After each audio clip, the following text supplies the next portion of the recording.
Sveiki, šiandien mes kalbėsime apie raktažodį ref. Prieš pradedant, prašau paspauskite mygtukus like ir subscribe.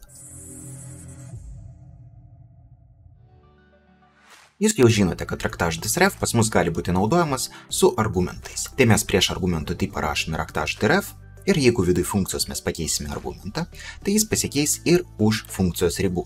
Nes mes perdam atminties adresą, kur tas kintamasis guli ir nekopijuojame reikšmės. Lygiai taip pat raktažodis ref gali būti naudojamas už argumentų ribų.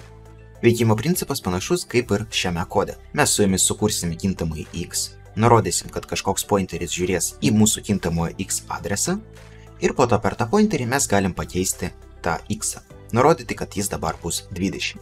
Ir kai mes bandysime išvesti tą x į konsolę, mes pamatysime rezultatą 20. Tai mes nurodėme, kad pas mus yra kažkoks x, iškart jam priskirsime 10 ir po to nurodysim, kad referencą x kintamojo mes išsaugosim į kintamąjį y, kuris pas mus yra ref_int.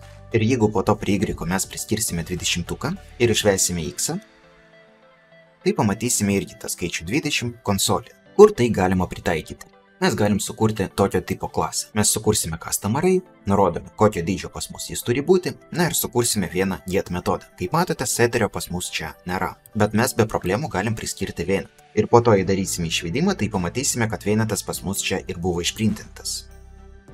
Bet jei aš čia pasakysiu, kad pas mane bus ne ref_intas, o tiesiog intas atiduodamas, tai čia jau pas mane bus klaida. Tai kaipgi veikia tas ref? Jeigu mes turime kintamąjį, tai reiškia mes turime nuorodą į tą elementą. Ir būtent pagal tą referencą mes ir priskiriam tą vienetą. Jeigu perrašyti tą kodą truputį kitaip, tai išeina tokia situacija, kad mes gaunam referencą mūsų nulinio elemento ir po to pagal tą referencą kažką priskiriam ir gaunam tą 10. Bet dabar toks dalykas daug prasmės neturi, dėl to, kad mes tai galim perrašyti tiesiog su seteriu. Kada tai būtų naudinga? Jeigu mes turime kažkokią struktūrą, kuria užima daug vietos ir tos struktūros kopijavimas į steką užima daug laiko, tai tam, kad pagreitinti tą veiksmą, mes galim padaryti tai taip. Mes galim pridėti čia raktažodį read_only. Read_only nurodys, kad tą int, kurį mes gauname, mes neturime keisti. Čia gali būti bet koks kitas traktas. Mes tą traktą gauname ir pakeisti nekaip negalėsime.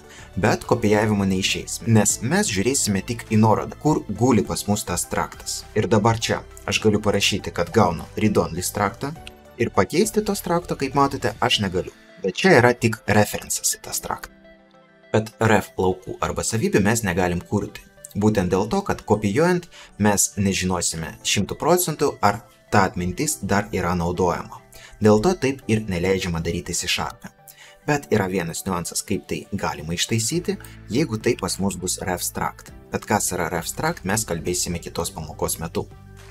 Taip pat refas gali žiūrėti į reference tipus.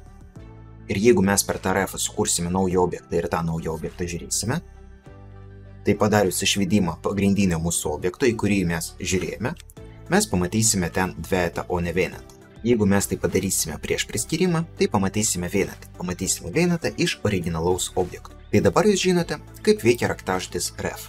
Jei norite užsakyti pamoką, galite tai padaryti paspaudus pirmą nuorodą video prašyme. Ačiū, kad žiūrėjote. Lauksiu jūsų kitoje pamokoje.